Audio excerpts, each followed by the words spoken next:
اعوذ باللہ من الشیطان الرجیم بسم اللہ الرحمن الرحیم الحمد للہ رب العالمین والصلاة والسلام علی سید الانبیاء والمرسلین وعلی اہل بیتہ الطیبین الطاہرین وصحبہ المنتجبین۔ گزشتہ درس میں سورۃ البقرہ کی آیت نمبر 78 تک اور 79 تقریباً ہم نے مکمل کی تھی۔ آج انشاءاللہ ہم اسی ورق کو قرآن کے یعنی آیت نمبر 77 سے لے کر 83 تک پہلے تلاوت کریں گے، اور اس کے بعد جہاں سے سلسلہ رکا تھا وہیں سے انشاءاللہ دوبارہ اس کو آگے بڑھائیں گے۔ صلوات پڑھیے محمد وآل محمد پر۔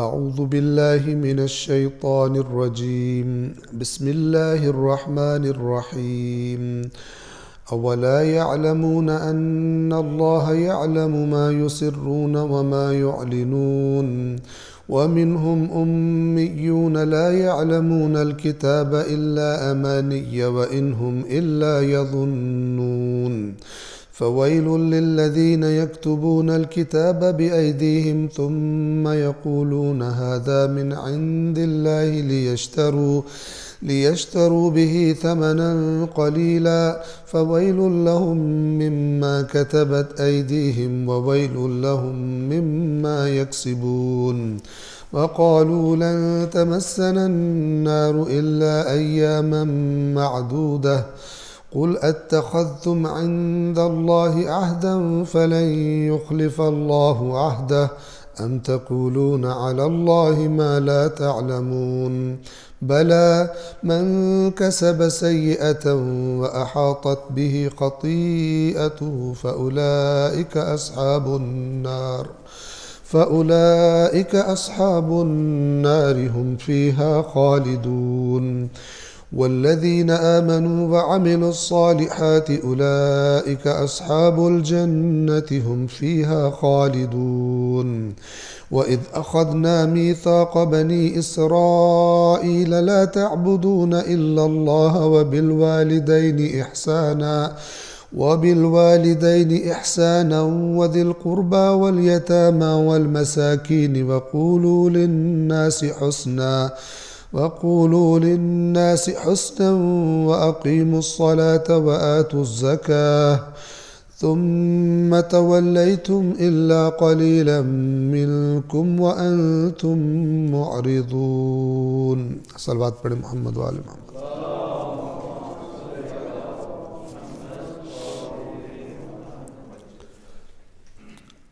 ہم آج انشاءاللہ آغاز تو آیت نمبر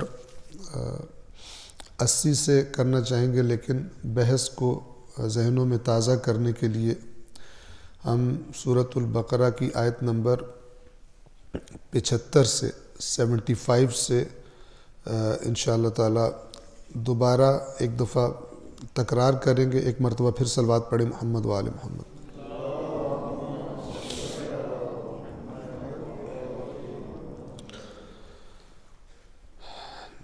مدینہ کے اندر جو یہودی موجود ہیں ان کی کارستانیاں، طبقات ان کے بیان کیے جا رہے ہیں۔ ایک دفعہ پھر آپ ذہنوں میں تازہ کر لیں۔ ایک طبقہ علماء کا طبقہ ہے جو بگڑ چکا ہے اور دین میں تحریف کر کے لوگوں سے، اپنی عوام سے پیسے کماتے ہیں، اور ایک وہ عوام ہے جس کو قرآن مجید جاہل عوام کا نام دے رہا ہے۔ اور جاہل سے مراد یہ نہیں ہے کہ یہودی پڑھے لکھے نہیں تھے، جاہل سے مراد ہیں تورات سے جاہل تھے۔ ویسے پڑھے لکھے تھے، ویسے بڑے تیز تھے، بڑی اسٹرانگ اکانومی تھی ان کی، بڑے کاروباری لوگ تھے، لیکن اللہ کہہ رہے جاہل تھے۔ تو یہی فارمولہ تورات سے بڑھ کر قرآن کے بارے میں تورات کے جاہل سے، تورات سے دور انسان سے بڑے خطرے کی حالت میں ہے وہ شخص کہ جو قرآن سے دور ہے۔ قرآن سے، تورات سے دور تھے یہ لوگ، ان کو اللہ نے فرمایا امیون، جاہل، ان پڑھ۔ اور ایک طبقہ وہ تھا کہ جو ان کا ذرا جس کو عوام نہ کہیں خواص کہیں، جن کے گویا کہ مفادات اسی سیٹ اپ سے، اسی تحریف شدہ دین سے وابستہ ہو گئے تھے۔ وہ کون لوگ ہیں؟ وہ ہیں کہ جن کی بات پیچھے کوٹ کی گئی، ابھی میں دوبارہ تکرار بھی کر دوں گا، کہ وہ اپنے لوگوں سے کہتے تھے، وہ سادہ لوح یہودی کہ جو اپنے اہل مدینہ ہمسایوں کو، دوستوں کو بتا دیا کرتے تھے کہ یہ وہی رسول ہے۔ تو یہ جو مکار طبقہ تھا ان کا، یہ ان سادہ لوح لوگوں سے کہتا تھا کہ تم کیوں ان مسلمانوں کو بتا رہے ہو کہ یہ وہی رسول ہے؟ کل قیامت کے دن اللہ کے سامنے تمہارے خلاف دلیل بنائیں گے، یہ کہیں گے ان کو پتہ تھا پھر بھی انہوں نے نہیں مانا۔ اب جو انسان کرپٹ ہو جاتا ہے پھر بعض معاملات میں، اللہ کے معاملات ویسے بڑا تیز ہوتا ہے، اپنے آپ کو تیز سمجھتا ہے، لیکن اللہ کے معاملات میں عقل کا اندھا ہو جاتا ہے۔ حالانکہ یہودی جانتے تھے کہ اللہ تبارک و تعالی سے کوئی چھپی ہوئی بات چھپی ہوئی نہیں ہے۔ مسلمانوں کے سامنے تم اقرار کرو یا مسلمانوں کے سامنے تم اقرار نہ کرو، اللہ سے کچھ نہیں چھپا سکتے۔ تو یہ میں آیت نمبر 75 سے دوبارہ ترجمہ پڑھتے ہوئے آگے چل رہا ہوں۔ کیا تم اس بات کی توقع رکھتے ہو، مدینہ کے مسلمانوں سے، مومنوں سے کہا جا رہا ہے جو رسول اللہ پر ایمان لا چکے ہیں، اور جیسے میں نے عرض کیا تھا کہ ان کو توقع تھی کہ یہ لوگ جو ہم سے پہلے رسول آ رہا ہے کہ رٹ لگائے بیٹھے تھے، ہم انتظار میں، ہمارا رسول آ رہا ہے، آخری رسول آ رہا ہے، یہ تو فوراً ایمان لائیں گے، یہ کیوں نہیں ایمان لا رہے؟ تو اللہ نے ان آیات میں فرمایا کہ یہ توقع نہ رکھو، یہ کرپٹ لوگ ہیں، کرپٹ لوگوں کو اللہ کا نمائندہ پسند نہیں آتا۔ کیا تم اس بات کی توقع رکھتے ہو کہ یہ تمہارے دین پر ایمان لے آئیں گے، جبکہ ان میں ایک گروہ ایسا ہے جو اللہ کا کلام سنتا ہے اور پھر سمجھ لینے کے بعد جان بوجھ کر اس میں تحریف کر دیتا ہے؟ اتنی بڑی جسارت جو کر لیتا ہو اللہ کے کلام کے ساتھ، اس کے بعد اس کو تم کس چیز سے سمجھاؤ گے؟ ان کو تو ہر چیز کی تعویل کرنے کی عادت پڑی ہوئی ہے۔ خدا کے کلام کو سن کر، سمجھ کر، پھر اپنی مرضی کے بیچ میں سے چیزیں نکال لیتے ہیں۔ ان سے تمہیں توقع ہے تم پر ایمان لائیں گے، یہ ایمان نہیں لائیں گے، یہ توقع بے جا نہ رکھو۔ 76 اور جب وہ اہل ایمان سے ملتے ہیں تو کہتے ہیں ہم ایمان لا چکے ہیں، اور جب خلوت میں اپنے ساتھیوں سے، یعنی تنہائی میں ہوتے ہیں، اپنے ہوتے ہیں، تو کہتے ہیں جو راز اللہ نے تمہارے لیے کھولے ہیں وہ تم ان کو، یعنی مسلمانوں کو کیوں بتاتے ہو؟ کیا تم نہیں سمجھتے کہ وہ، یعنی مسلمان، اس بات کو تمہارے رب کے حضور تمہارے خلاف دلیل بنائیں گے؟ یہ اپنے سادہ لوگوں کو سمجھاتے تھے۔ کوئی مسلمان اگر تم سے پوچھے کہ جس رسول کی تم باتیں کرتے تھے اس میں تو وہی نشانیاں، مکر جاؤ، مت اقرار کرو، ورنہ یہ اللہ کے سامنے دلیل بنائیں گے۔ اب خداوند عالم آیت نمبر 77 میں ان سے فرما رہا ہے، کیا یہ نہیں جانتے کہ اللہ وہ بھی جانتا ہے جو یہ چھپاتے ہیں اور وہ بھی جانتا ہے جو یہ ظاہر کرتے ہیں؟ آیت نمبر 78 سے 78 میں وہی تورات نہ پڑھنے والوں کو اللہ نے جاہل کہا ہے۔ وَمِنْهُمْ أُمِّيُّونَ لَا يَعْلَمُونَ الْكِتَابَ إِلَّا أَمَانِيَّ، اور ان میں سے کچھ ایسے ان پڑھ لوگ ہیں جو کتاب کو، یعنی تورات یہاں مراد ہے، کتاب کو نہیں جانتے، کوئی علم نہیں رکھتے سوائے اپنی من گھڑت آرزوؤں کے۔ اس بات کو سمجھ لیں، کلیئر کر لیں ذہن میں۔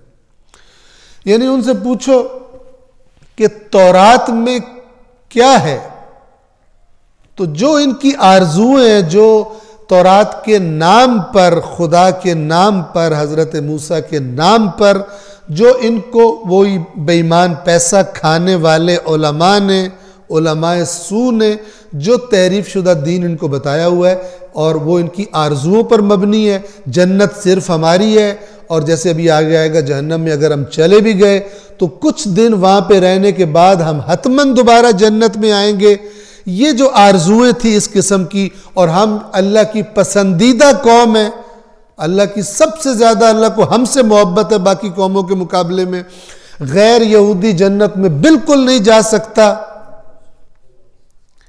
ان کو اللہ کہہ رہا ہے کہ ان کو کتاب تورات کا کچھ علم نہیں سوائے اپنی من گھڑت آرزوؤں کی۔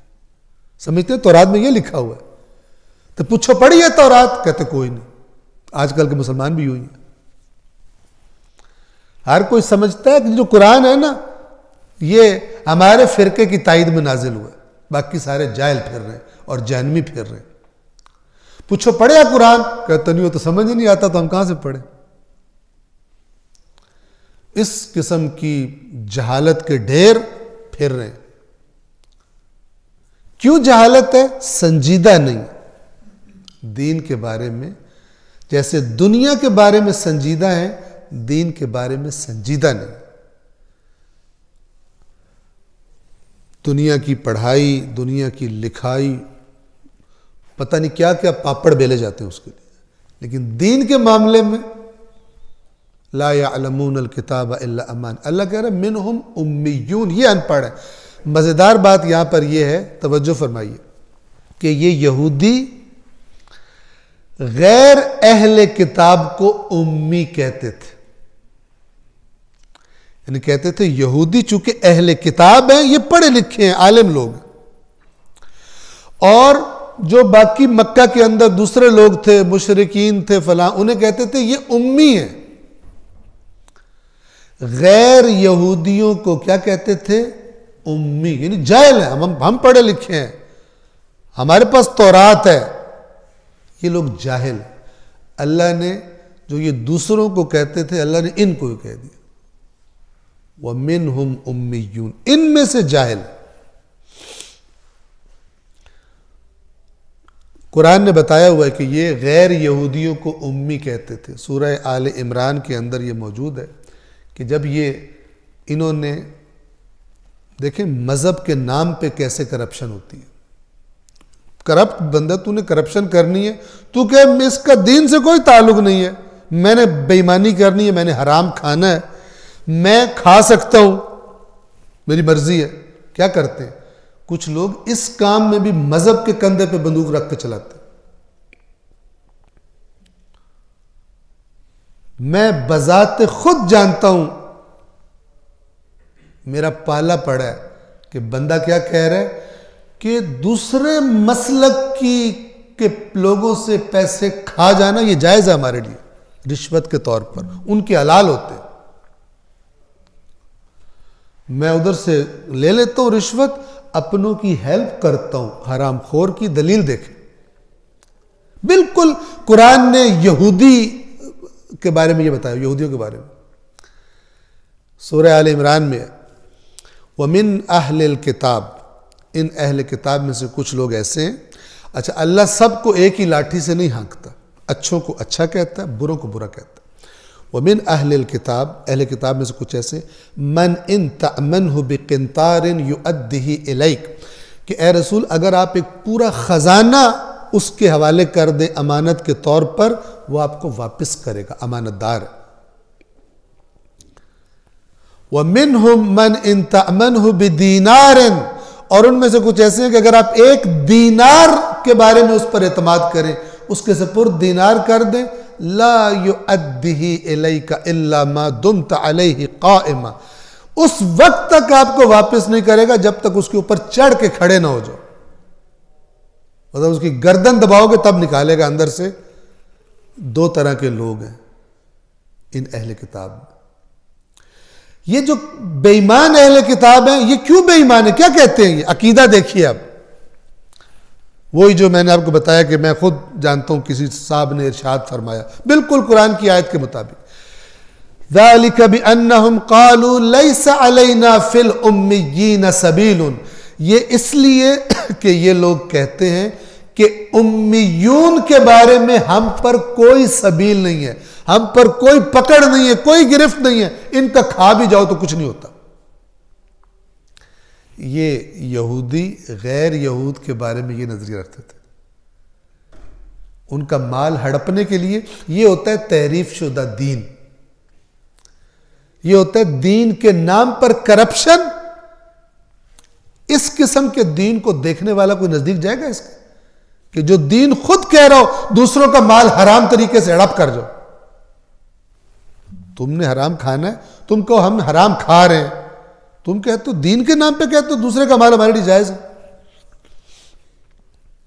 یہ جو فرقہ واریت کے اندھے ترین لوگ ہیں اور عقل کے بھی اندھے ہو گئے ہیں اور قرآن سے بھی اندھے ہیں اور تعلیمات اہل بیت سے بھی اندھے ہو گئے ہیں، وہ دین کے نام پر اس قسم کی کرپشن کے ٹوٹکے لے لیتے ہیں کہیں سے۔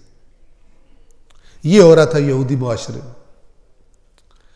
اللہ نے فرمایا کہ وَيَقُولُونَ عَلَى اللَّهِ الْكَذِبَ وَهُمْ يَعْلَمُونَ، یہ اللہ پر جھوٹ بولتے ہیں اور ان کو پتہ بھی ہے جھوٹ بول رہے ہیں۔ اللہ اس طرح کی بے ایمانی، دوسروں کا مال کھا جاؤ کیونکہ تمہارے مسلک سے تعلق نہیں رکھتا، چونکہ تمہارے دین سے تعلق نہیں رکھتا، اس کا مال کھا جاؤ، یہ بے ایمان ہے۔ اتنے قرآن کے صریح بیانات کے باوجود آپ دیکھیے وہی بیماریاں ادھر بھی گھس آئیں، بہانے بنا رہے ہوتے ہیں۔ کبھی بجلی چوری کرنے کے بہانے بنا رہے ہوتے ہیں، کبھی مثلا فلان چیز چوری کرنے کے بہانے بنا رہے ہوتے، دلیلیں گھڑ گھڑ کے۔ اب آپ توجہ کریں، جی حکومت جو ہے وہ غاصب ہے، حکومت جو ہے وہ فلان ہے، ٹھیک ہے، تو ہم پہ غلط مہنگی بجلی لگی ہوئی ہے، ہم بجلی چوری کرتے ہیں، یہ بعض کی دلیل ہوتی۔ اچھا تم بجلی چوری کرو گے تو حکومت کہاں سے پیسے دے گی؟ جو بیچارے بل دے رہے ہیں ان کی جیبوں پر اور زیادہ بوجھ پڑے گا۔ تو حکومت کا کیا کر رہے ہو تم اصل میں جو بیچارے بل دیتے ہیں بجلی کا ان کے چور ہو تم۔ اگر تمہارے بقول حکومت چور ہے تو تم بھی چور ہو، اور تمہارے جیسے چوروں کی وجہ سے یہ سارا سسٹم خراب ہوا پڑا۔ ہمت ہے اس کرپٹ سسٹم کے خلاف اٹھ کے کھڑے ہو جاؤ، اس کرپشن کو ختم کرنے کے لیے تم قدم اٹھاؤ، نہ یہ کہ اس کا بہانہ بنا کے تم خود بھی چور بن جاؤ، باقی چوروں کے ساتھ ایک اور چور کا اضافہ ہو جائے۔ اور اس کے لیے شرعی دلیل ڈھونڈ رہے ہوتے ہیں، شریعت میں ہمیں بتا دیا جائے، کیونکہ کہیں ہماری جنت ہی نہ خراب ہو جائے گی بجلی چوری کرنے کی وجہ سے اور فلان چوری کرنے کی وجہ سے۔ لہذا چور پہ چور پیدا ہو رہا ہے، چور پہ چور پیدا ہو رہا ہے، کہتے گزارا ہی نہیں ہوتا اس کے بغیر۔ کیوں ہوتا ہے؟ جب اصل دین کی طرف توجہ نہ ہو، اور جو بکاؤ دین ہے، جو پیسوں پہ بکتا ہے، پیسوں پہ جنت بکتی ہے اور آرزوؤں پہ جنت بکتی ہے، وہ دین جب بک رہا ہو پھر ایسا ہی ہوتا ہے۔ اور مسلمانوں کو آپ دیکھ لیں، جن کو ایمانداری کی علامت ہونا چاہیے تھا، انسانیت کی دنیا میں علامت ہونا چاہیے تھا، وہ کس چیز کی علامت بنے ہوئے؟ جن کو علم کی، تعلیم کی، تربیت کی علامت حرف اول جن کا ہونا چاہیے تھا دنیا میں، ان کا حرف پتہ نہیں کون سا، کتنے پیچھے چلے گئے۔ کیوں؟ اصل دین ہی نہیں ہے جس کی یہ تاثیر ہے کہ وہ انسانوں کو اٹھان دیتا ہے اور آگے لے کے جاتا ہے۔ یہ تو اپنے اپنے مطلب کے لیے دین کے اندر بھی شارٹ کٹس نکال کے اپنے ہدف تک پہنچنے کے لیے کوشش کر رہے ہوتے ہیں۔ ان میں سے کچھ ان پڑھ لوگ ایسے ہیں جو تورات کو، کتاب کو نہیں جانتے سوائے جھوٹی آرزوؤں کے، اور وہ تو بس اپنے خیال خام میں رہتے ہیں۔ 79 یہ چونکہ بہت امپورٹنٹ لگ رہا ہے اس لیے میں اس پر تاکید اور وقت زیادہ لگا رہا ہوں۔ 79 فَوَيْلٌ لِّلَّذِينَ يَكْتُبُونَ الْكِتَابَ بِأَيْدِيهِمْ، یہ جو آرزوؤں میں پڑے ہوئے ہیں، ان کو یہ آرزویں کس نے ان کو دی ہیں؟ اور جیسے میں نے گزشتہ درس میں کہا تھا کہ ان کے منہ میں یہ چوسنیاں کنہوں نے دی ہیں؟ پیسہ کھانے والے، پیسہ کھا کر تحریف کر کے دین بتانے والے علماء نما افراد نے۔ انہوں نے یہ من گڑت آرزوؤں کو میں نے کیا نام دیا تھا؟ چوسنیوں کا، چونکہ چوسنی کے اندر سے دودھ کبھی بھی نہیں نکلتا، ہوتا ہی نہیں اس میں، لیکن بچہ اس امید پہ لگا رہتا کہ اس میں سے تو بہت ساروں کو جنت بھی یوں ہی دے دی گئی تھی ان یہودی علماء نے. فَوَيْلٌ لِّلَّذِينَ يَكْتُبُونَ الْكِتَابَ بِأَيْدِيهِمْ، پس ہلاکت ہے ان لوگوں کے لیے کہ جو کتاب کو اپنے ہاتھوں سے لکھتے ہیں. کون سی کتاب کو؟ تورات کو. ثُمَّ يَقُولُونَ هَذَا مِنْ عِنْدِ اللَّهِ، اپنے ہاتھوں سے لکھنے کے بعد پھر کہتے ہیں یہ اللہ کی طرف سے آئی. جیسے آج بعض لوگ ممبر پہ چڑھ کے جب تگڑا سا جھوٹ بولنا ہوتا ہے کہتے ہیں قرآن میرے سر پہ رکھ دو، پوری علمی ذمہ داری کے ساتھ بولوں. اسے پتہ ہوتا ہے، کنفرم ہوتا ہے اگلے جاہل بیٹھے ہوئے ہیں، ان کو پتہ ہی نہیں چلے گا، ان کو نفسیاتی مار دے رہا ہوتا ہے. کبھی اپنا جھوٹ ان پر تھوپنے کے لیے کہتا ہے جو حلال زادہ اس کو سمجھ آئے گی. اب جس کو نہیں بھی سمجھ آتی وہ اپنی حلال زادہ ہونا پروف کرنے کے لیے واہ واہ سبحان اللہ سبحان اللہ، بڑی زبردست بات کی ہے. پوچھو تو کچھ پلے نہیں پڑا ہوتا بعض اوقات. اس طرح ٹھونسی جاتی ہے چیز. یہ وہ مزاج ہے، اپنے پاس سے گھڑتے ہیں، کہتے ہیں اللہ کی طرف سے آیا. کیوں پبلک قبول کرتی ہے؟ چونکہ جو اللہ کی طرف سے آیا اس سے پبلک دور ہے، اس کے مزاج آشنا نہیں ہے، اس سے مانوس نہیں ہے. جب نہیں ہے تو سامنے والے کھلاڑی بھی اچھی طرح کھیلتے ہیں ان کے ساتھ، ان کی جیبیں کاٹنے کے لیے. پھر کہتے ہیں ثم یقولون، پھر کہتے ہیں ھذا من عند اللہ، یہ اللہ کے پاس سے ہے، اللہ کی طرف سے آئی. ایسا کیوں کرتے ہیں؟ اس سے بڑا کیا جرم ہوگا کہ انسان دیدہ دانستہ ایک بات گھڑے اور کہے کہ یہ اللہ نے کہا ہے، یہ حضرت موسیٰ نے کہا ہے، یہ مثلا رسول اللہ نے فرمایا ہے، یہ مولا علی نے فرمایا ہے، یہ امام حسین علیہ السلام نے فرمایا. اس طرح مثال کے طور پہ بات کرے. اتنی جرت کیا چیز اس حد تک انسان کو خراب کرتی ہے؟ فرمایا لِيَشْتَرُوا بِهِ ثَمَنًا قَلِيلًا، تاکہ اس کام کے بدلے میں ثمنًا قلیلا لے سکے. ثمن کہتے ہیں کسی چیز کی قیمت کو. عرب جب مثلا کوئی چیز خریدتے ہیں تو جو قیمت پے کرتے ہیں اس کو ثمن کہا جاتا ہے. پیمنٹ جو کرتے ہیں تاکہ پیمنٹ لے سکے. گویا کہ دین ایک پروڈکٹ ہے جس کو یہ بیچتے ہیں. اور اس کے ساتھ قرآن نے جوڑ دیے کہ جو اصل دین ہے وہ بیچنے کی چیز ہے ہی نہیں. اصل دین بیچنے کی چیز نہیں ہے، وہ تو امانت ہے اور ذمہ داری ہے لوگوں کو بتانا. ذمہ داری ہے لوگوں کو بتانا. دیکھیں پولیس کا محکمہ ہے مثال کے طور پر، فوج کا محکمہ ہے مثال کے طور پر، ان کا کام ہے اپنی اپنی جگہ پر حفاظت کرنا. اب پولیس والا آئے اپنی ڈیوٹی دینے کے لیے اور حفاظت کرنے کے پبلک سے پیسے مانگے تو پھر محکمہ بدنام ہوتا ہے. اس کہتے ہیں یار یہ بے ایمان ہے، اس سے بہتر تھا ہم خود بندوقیں لے کے ڈنڈے لے کے کھڑے ہو جاتے. انہوں نے تو لوٹ لیا ہمیں. 4 دن ہماری حفاظت کے لیے آئے ہیں، سارے مرغے جو ہمارے گھر میں تھے ختم کر دی کھا کھا کے. انہوں نے مرغے کے بغیر کھانا نہیں کھاتے مثال کے طور پر. جو ذمہ داری ہوتی ہے اور امانت ہوتی ہے اسے تو ادا کرنا ہوتا ہے، نہ کہ اس کے پیسے مانگنے ہوتے. یہ صفت اللہ ان کے علماء کی بتا رہا ہے کہ پیسے لیتے تھے. آج آپ دیکھ لیں کوئی خوش ہو یا کوئی ناراض ہو، حقیقت یہ کہ اللہ تبارک و تعالی نے دین سیکھنے اور سکھانے اور بتانے کے لیے جو صفات سجیسٹ کی ہیں وہ بہت کم ہے، بہت کم موارد ہے. اور یہ جو خرید و فروش کا بازار ہے یہ گرم ہے اس وقت. ایک اچھا بھلا ذریعہ آمدنی بن گیا ہے دینی کام، دین بیچنا. جب تک خدا کی بات نہیں مانیں گے اسی طرح جنت کی چوسنیاں منہ میں لے کر اور اینڈ پر خراب ہوں گے.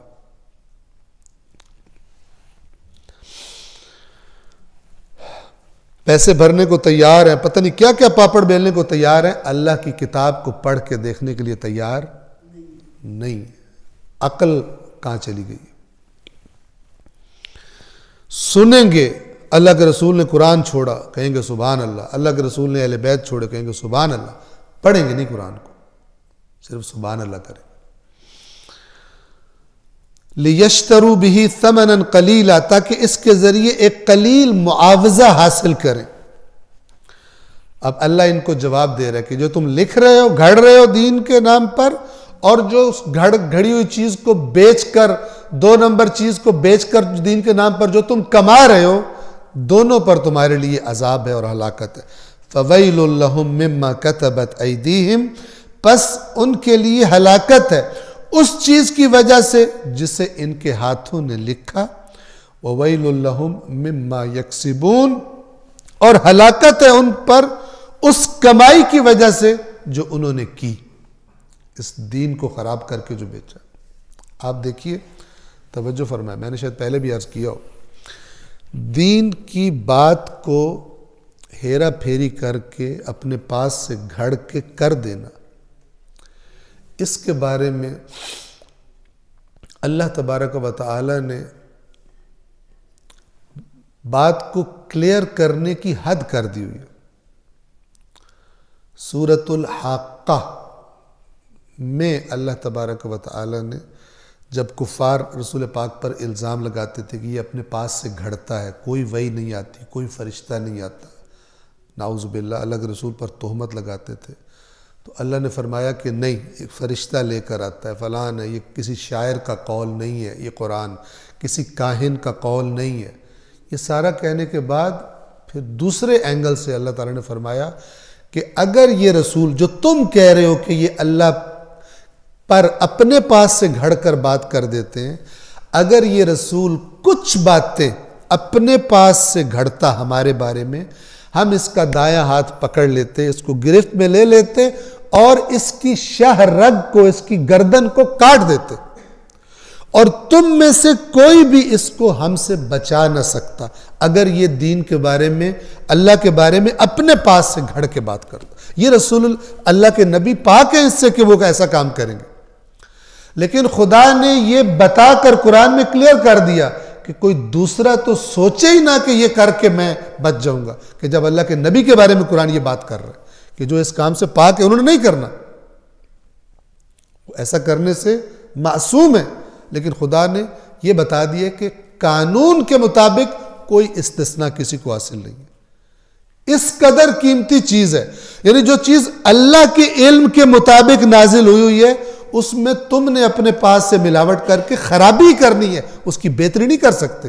اللہ کے پاس سے آئی ہوئی چیز ہی بہترین ہوتی. اس میں جو انسان مائنس پلس کرتے ہیں اس کا بیڑا غرق کرتے ہیں، اس کو خراب کر دیتے ہیں. لیکن عرض کر رہا ہوں کہ یہ بازار گرم ہوتا ہے. آیت نمبر 80. اب جی ایک جاہل عوام کا طبقہ،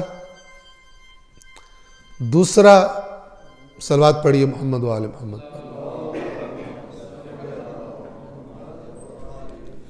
ایک جاہل عوام یعنی تورات سے جاہل، ایک مال کمانے والے، دین کو تحریف کر کے بتانے والے علماء کا طبقہ. یہ بتا کر اللہ تعالیٰ اب ان غلط آرزوؤں کی مثال دے رہا ہے کہ جو ان میں یہودیوں میں عام تھے، ان کے پکے عقیدے تھے. اب وہ عقیدہ سنیے، آیت نمبر 80. وَقَالُوا، اور یہ کہتے ہیں، لَن تَمَسَّنَا النَّارُ إِلَّا أَيَّامًا مَعْدُودًا، ہرگز نہیں چھو سکتی آگ ہمیں سوائے چند گنتی کے ایام کے. اگر ہم جہنم میں گئے بھی تو ہم کچھ عرصہ جہنم میں رہیں گے. گنتی کے، معدود جس کو گنا جا سکے، ایاماً معدودہ، گنتی کے ایام، کاؤنٹڈ ایام، ڈیز ہم جہنم میں رہیں گے. اس سے زیادہ ہم، یعنی ہم ہمیشہ جہنم میں رہ نہیں سکتے. اللہ کا جواب اور آپ خود اس سے ٹون کا، لہجے کی سختی کا اندازہ لگائیے۔ اس قوم کو جواب دیا جا رہا ہے جو کہہ رہے ہیں ہم اللہ کو سب سے پیارے ہیں، ان کو جواب دیا جا رہا ہے۔ قل، اے رسول آپ کہہ دیجئے، اتخذتم عند اللہ عہدا، کیا تم نے اللہ سے کوئی عہد لے لیا ہے، عہد کروا لیا ہے؟ یہ میں گزارش کر دوں کہ موبائل جن کے پاس ہے، موبائل کو یا بند کر دیں یا سائلنٹ کر دیں۔ صلوات پڑھیں محمد و آل محمد پر۔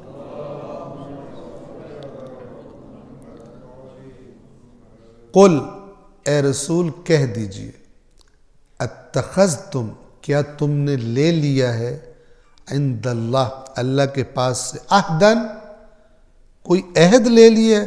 اللہ کے ساتھ بیٹھ کر تم یہودیوں نے، بنی اسرائیل نے کوئی ایگریمنٹ کیا تھا کہ اول تو تمہارے سوا جنت میں کوئی نہیں جائے گا، اور اگر تمہیں جہنم میں تم گئے بھی تو حتماً تم واپس آ جاؤ گے جنت میں، تم نے اللہ سے عہد لکھوایا۔ آج آپ دیکھ لیں یہ عقائد عام ہے مسلمانوں۔ اگر یہ عقائد رکھنے کی پرمیشن ہے، یہ میری بات توجہ سے سنیں، تو پھر اللہ کیوں قرآن کا حصہ بنا رہا ہے، کنڈیم کر رہا ہے کہ یہ عقیدے مت بنانا؟ یہ تم سے پہلے ایک کرپٹ قوم یہ عقیدے بنا چکی ہے۔ اب کوئی مجھ سے پوچھے کہ یہ تو احادیث میں مثلا جس نے بھی ایک دفعہ کلمہ پڑھ لیا اس نے حتماً جنت میں جانا ہے، یہ خلاف قرآن ہے، یہ خلاف قرآن ہے۔ کیسے خلاف قرآن؟ اے کاش کہ سب مسلمان بیٹھ کر اپنی اپنی حدیث کو اللہ کی کتاب پر پرکھیں۔ یہ اللہ کی کتاب کو توڑ موڑ دیتے ہیں آیات کو حدیث کے ذریعے، حدیث نہیں پرکھتے قرآن پر، تبھی مبتلا ہیں بدترین قسم کے اختلافات میں، بدترین۔ سورۃ العنکبوت، آغاز یہاں سے ہو رہا ہے، بسم اللہ الرحمن الرحیم، الف لام میم، احسب الناس ان یترکوا ان یقولوا آمنا وهم لا یفتنون، کیا لوگوں نے یہ سمجھا ہے کہ زبان سے کہہ دینے سے کہ ہم ایمان لے آئے انہیں چھوڑ دیا جائے گا اور ان کی آزمائش نہیں کی جائے گی؟ یہ آیت کیا کہ اس کا کیا مطلب ہے؟ کوئی بندہ کہے وہ اللہ تعالیٰ تو کہہ رہے ہیں کہ جس نے کہا میں ایمان لے آیا اس کا قبول نہیں ہے، لیکن جس نے کہا لا الہ الا اللہ اس کا تو قبول ہے۔ یہ بیہودہ بات ہے۔ یعنی جو زبان سے کہہ رہا ہے، اگر وہ جس کو اللہ کہہ رہا ہے کہ زبان سے صرف کہہ دینے کو قبول نہیں کیا جائے گا، کیا لوگوں نے یہ گمان کر لیے؟ یہ تو اللہ تعالیٰ خبردار کر رہا ہے۔ آپ قرآن کا لہجہ دیکھیں، احسب الناس، سورہ عنکبوت کو دیکھیں آپ، شروع میں سٹارٹنگ یہاں سے ہو رہی ہے، احسب الناس ان یترکوا ان یقولوا آمنا وهم لا یفتنون، کیا لوگوں نے یہ گمان کر لیا کہ انہیں ترک کر دیا جائے گا، چھوڑ دیا جائے گا، ان یقولوا آمنا، یہ کہہ دینے سے کہ ہم ایمان لے آئے ہیں، وهم لا یفتنون، اور ان کو آزمائش میں نہیں ڈالا جائے گا۔ وَلَقَدْ فَتَنَّ الَّذِينَ مِن قَبْلِهِمْ، یہ لقد قسم ہوتی ہے، اور ہم قسم کھا رہے ہیں کہ ہم نے پچھلوں کو بھی آزمایا ہے۔ فَلَيَعْلَمَنَّ اللَّهُ الَّذِينَ صَدَقُوا وَلَيَعْلَمَنَّ الْكَاذِبِينَ، اور اللہ یقیناً سچوں کو جان کے رہے گا اور اللہ جھوٹوں کو بھی جان کے رہے گا۔ کون سچا مومن تھا، کون ایسے ہی جس نے کہہ دیا تھا اور کوئی تقاضا، کوئی ذمہ داری اس کے اوپر آئی نہیں تھی، ایویں ہی کہہ دیا، بس کہہ دیا، فرق کوئی نہیں پڑا اس کو۔ خلاف قرآن چیزوں کو دیکھا جائے، لیکن ایسا نہیں ہوتا۔ تو یہ جو قرآن کہہ رہے، یہ کہہ رہے کہ مت یہ عقیدہ رکھو۔ اچھا اب توجہ فرمائیں، مثلا جو حقیقی مومن ہے اگر وہ گناہگار ہوگا تو اپنے گناہ کی سزا بھگت کر جنت میں چلا جائے گا، یہ بات ٹھیک ہے، لیکن مجھے یہ کس نے کہا ہے کہ تو وہ مومن ہے جو حتماً چلا جائے گا؟ یہ غلط ہے، یہ باطل ہے۔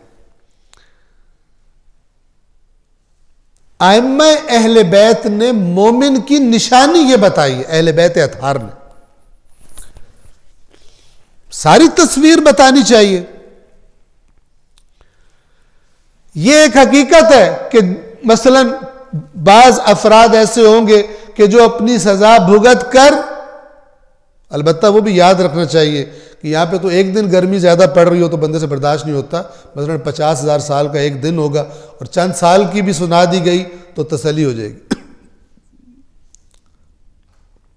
لیکن پھر بھی کچھ لوگ اس سے دھوکہ کھاتے ہیں کہ چلو پھر آ ہی جانا نا، آخرت جنت، کوئی نہیں مسئلہ، ٹھیک ہے، اور اتنے ٹوٹ کے بتا دیے، کہتے ہیں کہیں نہ کہیں تو ہمارا لگ ہی جائے گا نا تو ہم جنت میں واپس آ جائیں گے۔ یہ بات توجہ کیجئے، میں کیا کہنا چاہ رہا ہوں، یہ بات برحق ہے کہ کچھ لوگ جہنم سے جنت میں آئیں گے، لیکن یہ کس نے بتایا ہے کہ تو وہ شخص ہے جو واپس آ جائے گا حتماً؟ اس سے اللہ منع فرما رہا،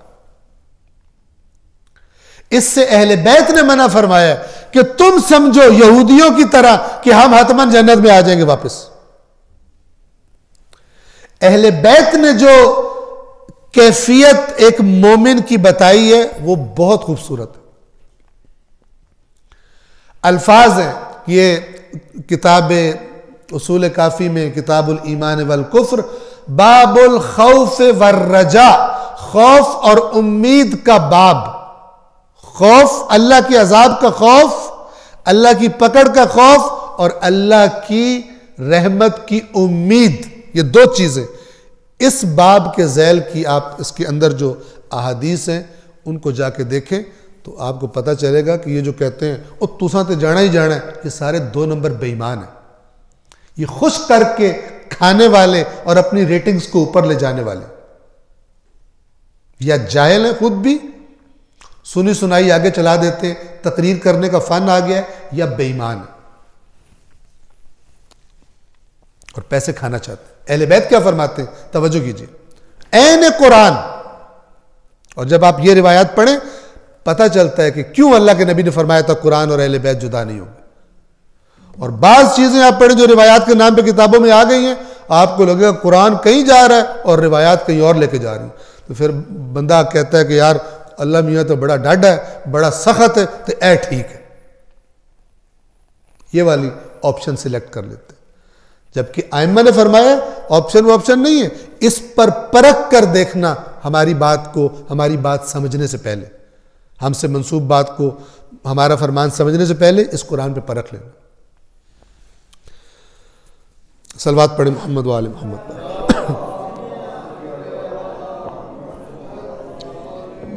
باب الخوف والرجاء میں اس طرح کی روایات ہے، ائمہ فرماتے ہیں ما من مؤمن، کوئی مومن ایسا نہیں ہے الا وفی قلبہ نوران، مگر یہ کہ اس کے مومن میں 2 نور، اس کے دل میں، اس کے قلب میں 2 نور ہوتے ہیں۔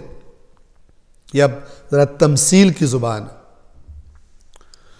نور خیفت و نور رجاء، ایک اللہ کے خوف کا نور اور دوسرا اللہ سے امید کا نور۔ یہ 2 نور کوئی مومن ہو ہی نہیں سکتا مگر یہ کہ اس کے دل میں یہ 2 نور ہوتے ہیں۔ پھر فرماتے ہیں کہ ان میں کون سا زیادہ ہوتا ہے کون سا کم ہوتا ہے؟ فرماتے ہیں اگر اس کو تولا جائے، پہلے کو تولا جائے، خوف کے نور کا وزن کیا جائے تو امید کے نور کے وزن سے زیادہ نہیں ہوگا، اور امید کے نور کے وزن کو تولا جائے تو وہ اس خوف کے نور کے وزن سے زیادہ نہیں، دونوں برابر ہوں گے، خوف اور امید دونوں برابر ہوں گے۔ جو تحریف کر کے دین بتاتا ہے وہ امید والے پہلو کو بہت زیادہ کر دیتا ہے۔ اس کا منفی اثر کیا ہوتا ہے؟ اس سے گناہ کی جرت پیدا ہو جاتی ہے، انسان کہتا ہے میں کر بھی لما تو پھر بھی کام چل جائے گا، ٹھیک ہے، اور آہستہ آہستہ پھر اسی وادی میں لڑک جاتا ہے۔ لہذا ائمہ نے فرمایا دونوں. خدا کی رحمت کی امید اسے ہمیشہ خدا سے جوڑے رکھے گی کہ ملنا ہے مجھے، اللہ سے ملنا ہے، مجھے امید ہے. اور وہ جتنا بھی نیک، دنیا کا سب سے نیک انسان بن جائے، اللہ کی پکڑ کا خوف اسے پھر بھی گناہ نہیں کرنے دے گا. اسی حدیث کو دوسرے الفاظ میں کیسے بیان فرمایا؟ فرمایا کہ اللہ سے اتنی امید رکھ. آپ الفاظ دیکھیے کتنا بہترین سمجھایا ہے، بلاغ مبین. اللہ سے اتنی امید رکھ کہ اگر تو سارے انسانوں اور سارے جنوں کے برابر نیکیاں لے کر بھی آئے اللہ کی بارگاہ میں، تب بھی سارے جنوں اور سارے انسانوں کی معذرت چاہتا ہوں، برعکس کہہ گیا، اللہ سے اتنی امید رکھ کہ تمام انسانوں اور تمام جنوں کے برابر گناہ لے کر آئے، تب بھی تجھے معاف کر دے گا. اتنی امید رکھ. اس کا مطلب یہ نہیں ہے کہ ابھی پتہ چل جائے گا کہ اتنی امید رکھ کے پھر جو مرضی کرتا رہے، یہ مراد نہیں ہے. دوسرا ایسا سن کے پتہ لگ جاتا. اور پھر فرمایا اور اللہ سے اتنا خوف رکھ، اللہ سے اتنا خوف رکھ کہ اگر تمام جنوں اور تمام انسانوں کے برابر تو نیکیاں لے کر آئے، تب بھی تجھے پکڑ لے گا. اس طرح ڈر. اب یہ دونوں برابر ہیں، امید بھی پیک پر، کمال پر، اور خوف بھی کمال پر. اور آپ ائمہ کی زندگیاں دیکھیں، اسی لیے کانپتے ہیں خداوند عالم کے خوف سے، اسی لیے روتے اور گڑ گڑاتے ہیں. اور بعض نادان اور جاہل کہتے ہیں وہ ہمیں سکھانے کے لیے، ہمیں دکھانے کے لیے رو رہے ہوتے. خود جاہل ہے، پتہ نہیں ہے کہ جس کو خدا کی معرفت جتنی زیادہ ہو جاتی ہے، وہ اور زیادہ اپنے آپ کو ہوتا عظیم ہے، سمجھتا حقیر ہے، کیونکہ اللہ کی نسبت سے خود کو دیکھ رہا ہوتا. جتنی جتنی اس کی عظمت اس کو دکھائی دینا شروع ہوتی ہے، اتنی اتنی اپنی حقارت اس پر واضح ہوتی جاتی ہے اس ذات کے مقابلے میں. اور یہی اس کی عظمت ہوتی ہے. اس پر ائمہ کے کئی فرامین، لیکن پہلے سے پبلک کو اتنے چیزیں دے دی ہیں کہ اب بعد میں جب ایسی بات کرو، دعائے کمیل کہتے ہو، یہ مولا علی اتنے کمزور تو مولا علی ہو نہیں سکتے، ایسے گڑ گڑا کے اللہ سے دعائیں مانگ رہے اے مولا تے، کیونکہ اس کے ذہن میں ڈالا گیا اس مولا نے تو قیامت کے فرشتوں کو بھی کہنا ہوا چھڑ دو انہوں تو فلان کر دو، اس طرح کرنا ہے. تو یہ مولا جو خود اللہ کے سامنے گڑ گڑا کے دعائیں مانگ رہے ہیں، انہیں ہمارا کیا کرنا پھر؟ وہ جو بچپن سے ذہن میں کانسیپٹ ڈالا ہوا سن کے اب وہ دعائے کمیل کو قبول نہیں کر رہا، وہ دعائے ابو حمزہ صومالی کو قبول نہیں کر رہا، وہ دعائے عرفہ کو امام حسین اس کا ذہن قبول ہی نہیں کرتا. یہ تو مجھے امام حسین کچھ اور چیز ہے، یہ دعائے عرفہ والا امام حسین نہیں ہو سکتا. یہ اسی طرح جیسے کہ قرآن میں اگر یہ لکھا ہو تو میں قرآن کو نہیں مانتا. کیوں؟ وہ بچپن سے سنی الٹی سیدھی باتیں اپنے ذہن میں اتنی پختہ کر لی ہیں، اب حق سن کر وہ ریجیکٹ کر دیتا ہے. یہ پرابلم.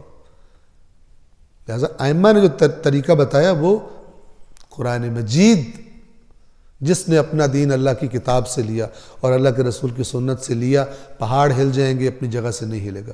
اور جس نے اپنا دین لوگوں سے سنا کے لیا، لوگ اسے دین سے نکال بھی دیں گے. یہ مقدمہ اصول کافی کے اندر دین کیسے سمجھنا ہے، کون سا دین ویلڈ ہے، کیا چیز سیکھی دین کے نام پر ویلڈ ہے اور کیا چیز انویلڈ ہے، ائمہ نے بتایا ہوا.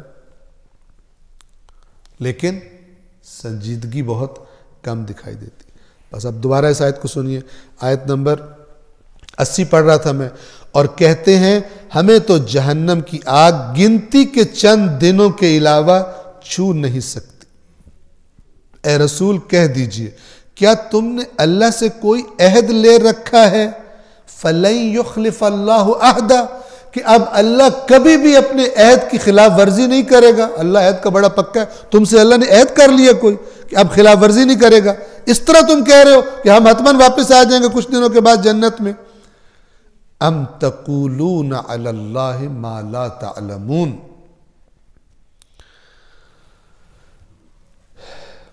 یا تم اللہ پر وہ تہمت باندھ رہے ہو جس کا تمہیں علم بھی نہیں. ان سے پوچھے یہ جو تم بات کر رہے ہو یہ کہاں لکھی ہے؟ کہ قبلہ صاحب نے دسی سانو بچپن تو ہم نے سب تقریروں میں سنا ہے، ہم نے شعر و شاعری میں یہی سنا ہے کہ ہم نے کنفرم جنت میں جانا۔ یہ یہودیوں کی حالت ہے۔ اللہ کہہ رہا ہے اے رسول ان سے پوچھئے کہ اللہ سے کوئی تم نے عہد کروایا کہ وہ خلاف ورزی نہیں کرے گا، یا تم اللہ پر وہ بہتان لگا رہے ہو جس کا تمہیں پتہ بھی نہیں ہے؟ تمہیں تو اور لوگوں نے بتایا جو پیسے کھاتے ہیں تم سے، تمہیں تو انہوں نے بتایا اور تم نے اس کو اپنا عقیدہ بنا لیا۔ صلوات پڑھیں محمد و آل محمد۔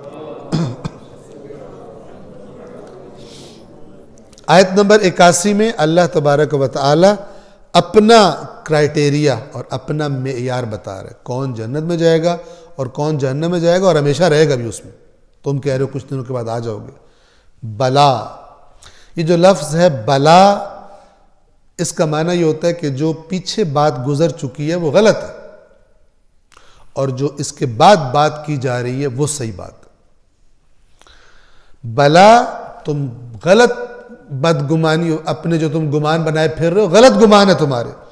من کسب سیئتن، جس نے بھی برائی کی، کسب کسب کرنا یعنی کمائی کرنا، برائی کمائی جس نے، وَأَحَاطَتْ بِهِ خَطِيئَتُهُ، اور پھر اس کی خرابیوں نے ہی اس کو گھیر لیا، مست گناہوں میں عادی مجرم بن گیا، فَأُولَئِكَ أَصْحَابُ النَّارِ، تو یہی لوگ جہنمی بھی ہیں، ہم فیہا خالدون، تم کہتے ہو کچھ عرصے کے بعد آ جاؤ گے، ہمیشہ ہمیشہ اس میں رہیں گے۔ یہ اللہ تعالیٰ نے جواب دیا ان کو، کیونکہ یہ نظریہ بندے کو ٹریک سے اتارنے کے جراثیم ڈال دیتا ہے بندے میں۔ آ تو جانا ہے نا جنت میں، چلو کوئی نہیں یہاں بھی کر لو وہاں بھی پھر ہو جائے گا۔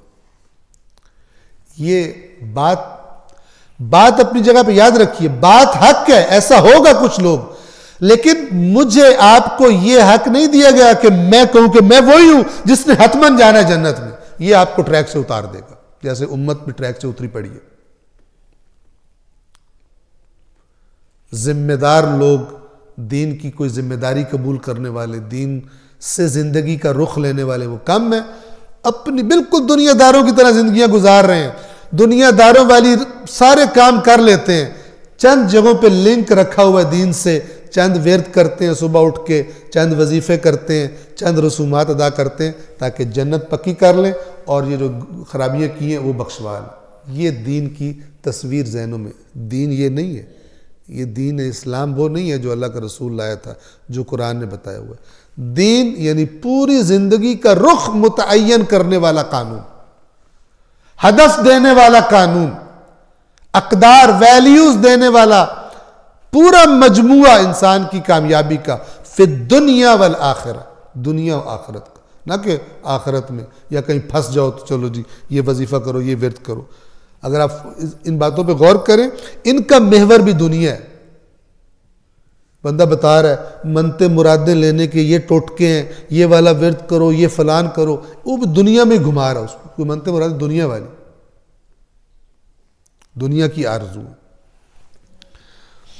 آپ قرآن مجید کے تناظر میں دیکھیں دنیا کو کتنا چھوٹا اور گھٹیا بنا کے دکھایا ہوا، اور یہاں پہ ایسا لگتا ہے دین سے تعلق اس لیے تاکہ میرے سارے کام ہوتے جائیں، ترقیاں ہوتی جائیں، کاروبار میں برکت ہوتی جائے، میں کبھی بیمار نہ ہوں، میں جیسی اولاد مثلا مجھے چاہیے بیٹے ملے فلاں، پوری دنیا پہ فوکس کیا ہوتا ہے۔ یہ دین نہیں ہے، تو دنیا حاصل کرنے کا ایک ٹول سمجھ لیا دین کو، دین کے بعض وظائف کو۔ جو کوئی بھی بدی اختیار کرے گا اور اس کے گناہ اس پر حاوی ہو جائیں تو ایسے لوگ جہنمی ہیں، اہل دوزخ ہیں جس میں وہ ہمیشہ رہیں گے۔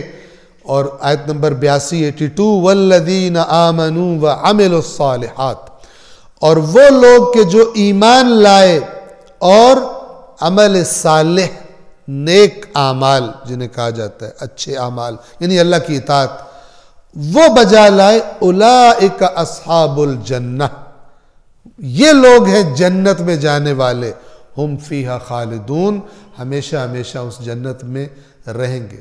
ایمان اور عمل صالح کرنے والے۔ کسی انسان کو دیکھ کر مجھے کیسا ہونا چاہیے کہ مجھے دیکھ کر سامنے والا کہے ایک اچھا انسان ہے، ایک صالح انسان ہے. یہ نہ ہو کہ ویسے میں بڑا مومن ہوں لیکن جب کوئی بندہ میرے بارے پوچھے کہ یہ کیسا ہے، وہ توبہ توبہ اندے نیڑے نہ جانے. ٹھیک ہے نا، یہ مومن ہو. ایسے مومن بھی کئی پھر رہے ہیں، اس کے منہ میں زبان نہیں ہے، بم ہے.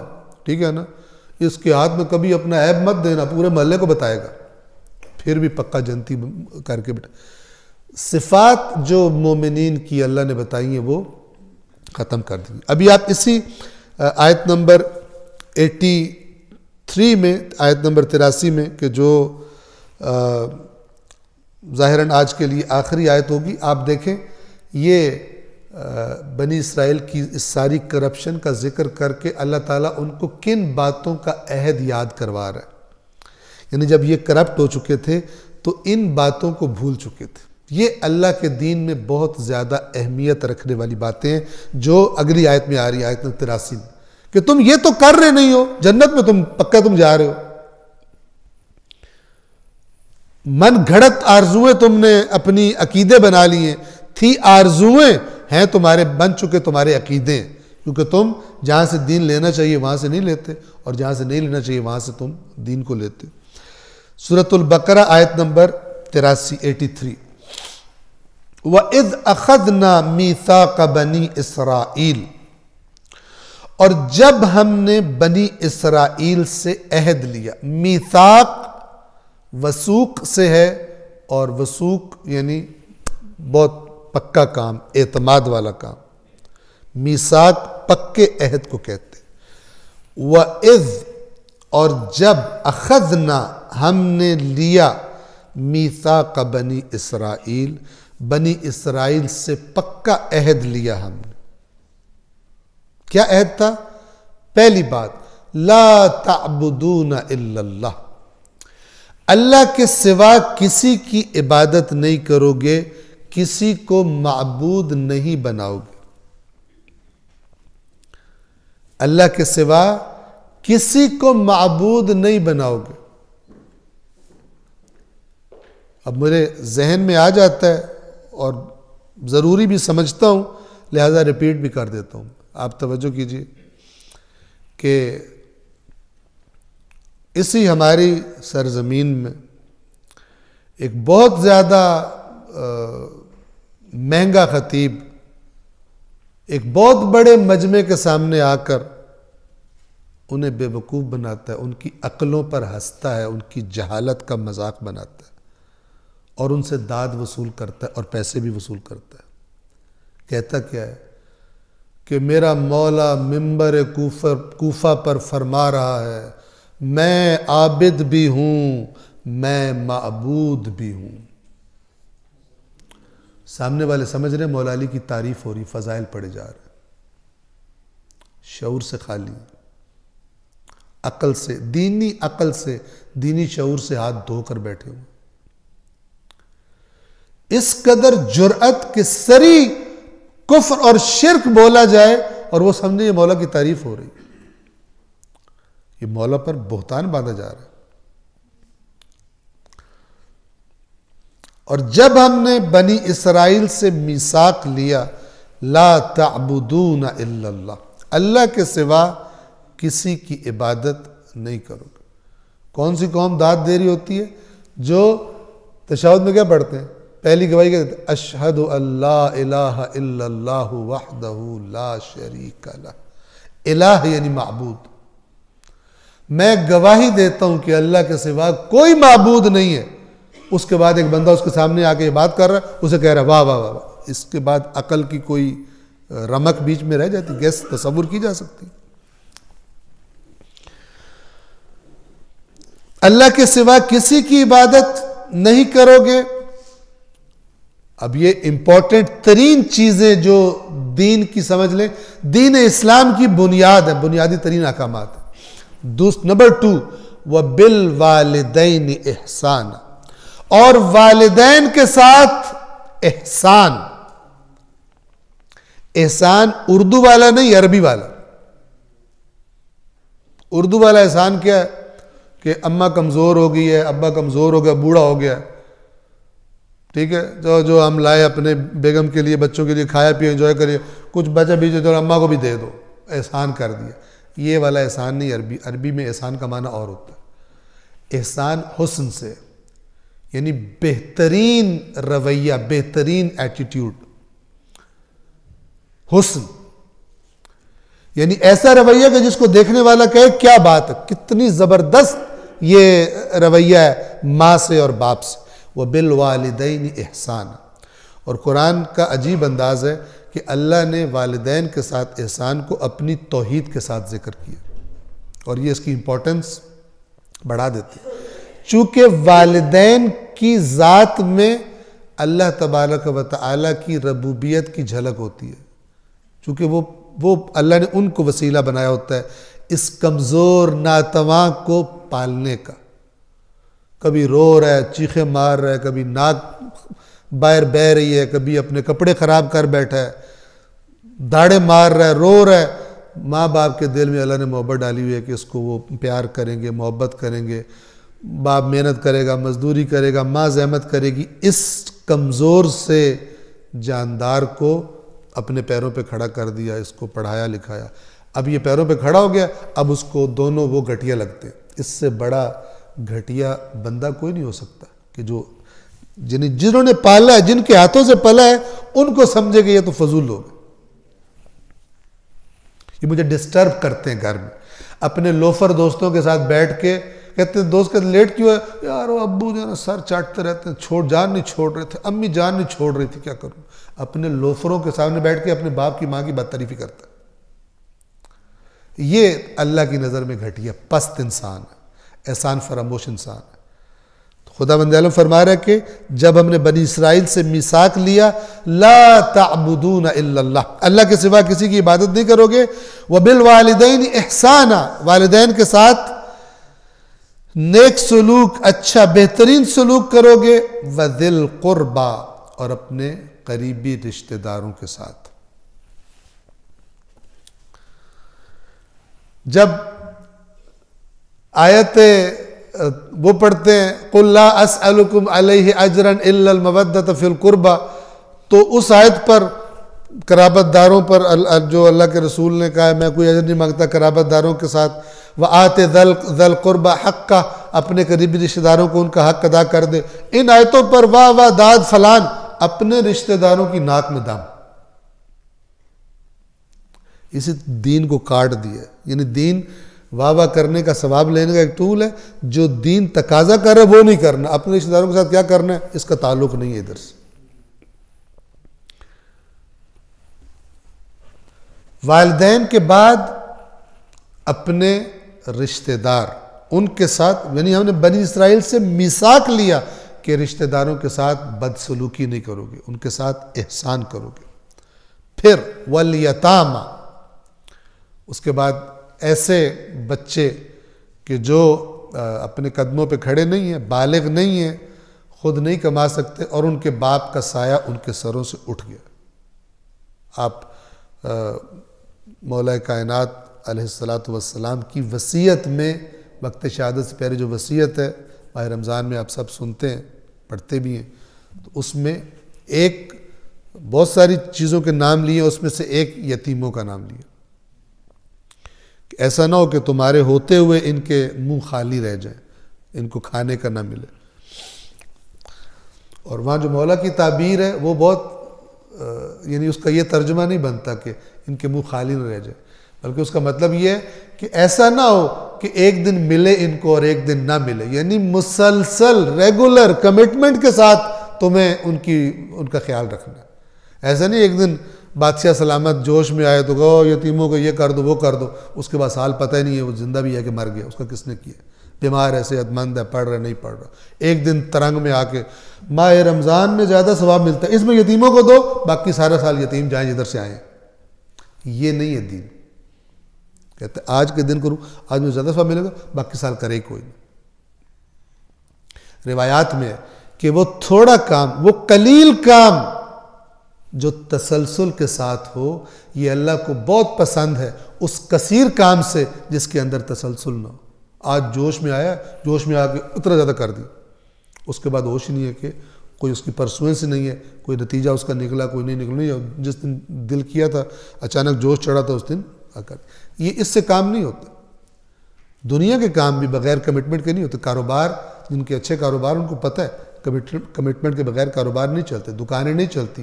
نوکری کے ساتھ کمٹمنٹ نہ ہو، اگلے نکال دیتے ہیں، باہر فارغ کر دیتے ہیں کہ تم ہم نے نواب نہیں رکھا، ہم نے ملازم رکھا ہے، تم ایک دن آتے ہو 2 دن نہیں آتے، جاؤ چھٹی کرو، کہیں اور جاؤ جہاں پر نوابوں کو نوکریاں ملتی ہوں جیسے تم نواب ہو۔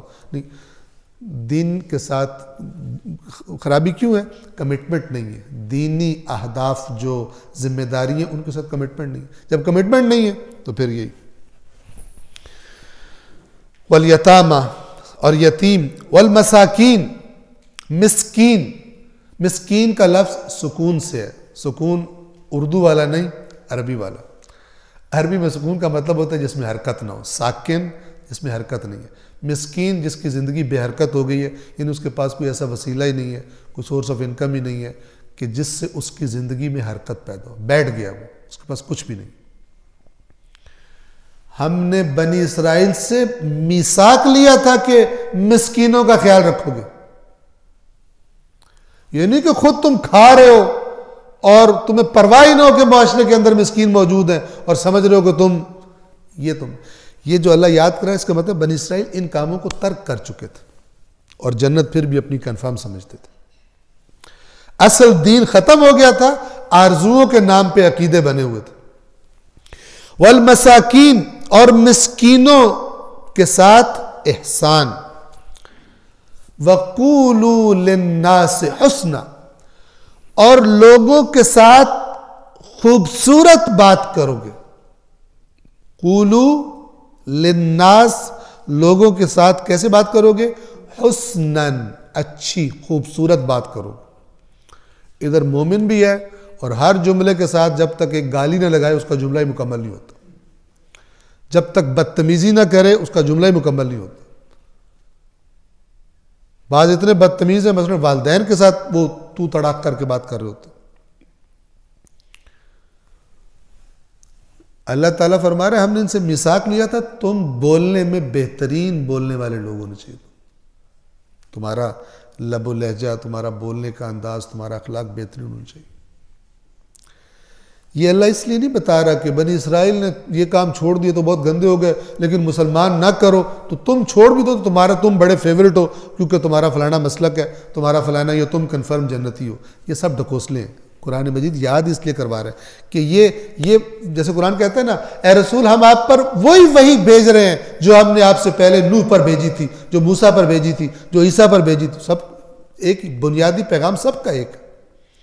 ان ھذہ امتکم امۃ واحدہ، بے شک یہ اے انبیاء، اے رسولو، تمہاری امت ایک امت ہے۔ اصل میں سب انبیاء کی امت ایک امت ہے، چونکہ بھیجنے والا ان کو ایک اللہ ہے، تو پھر ڈیفرنٹ کیوں؟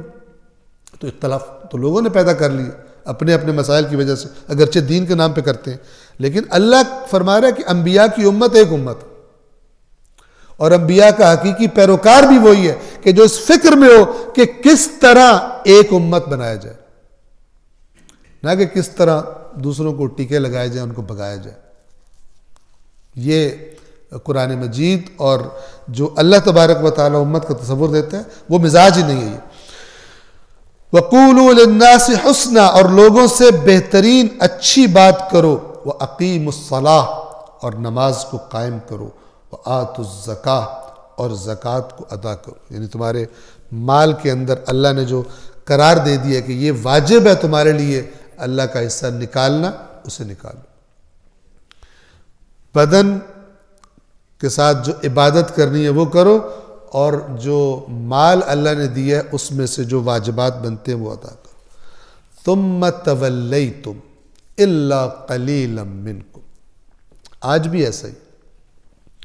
پھر اس کے بعد تولیتم بنی اسرائیل سے کہا جا رہا ہے، مدینہ کے یہودیوں سے کہا جا رہا ہے جو کام ان کے بزرگوں نے کیا تھا۔ کیوں کہا جا رہا ہے تم؟ اس لیے کہ یہ بھی ویسے ہی تھے، مزاجن ویسے ہی تھے، تو اللہ فرق نہیں کرتا زمانوں کا۔ ثم تولیتم الا قلیلا منکم، پھر اس میثاق کے لے لیے جانے کے بعد سوائے تم میں سے ایک قلیل تعداد کے باقی پھر گئے، توڑ دیا انہوں نے، ان چیزوں پہ عمل نہیں کیا۔ وَأَنْتُمْ مُعْرِضُونَ، اور تم روح گردانی کرنے والے لوگ ہو، یعنی تمہارے مزاج میں منہ پھیرنا ہے اللہ کی باتوں سے. تمہیں اللہ کی اطاعت میں لطف نہیں آتا، تمہیں شیطان کی اطاعت میں لطف آتا ہے. لیکن تم کرتے کیا ہو؟ ایک تو وہ لوگ ہیں نا جو کہتے ہیں ہم اللہ کو مانتے نہیں ہیں، ہم دین کو نہیں مانتے، ہماری جیسے مرضی زندگی گزاریں گے.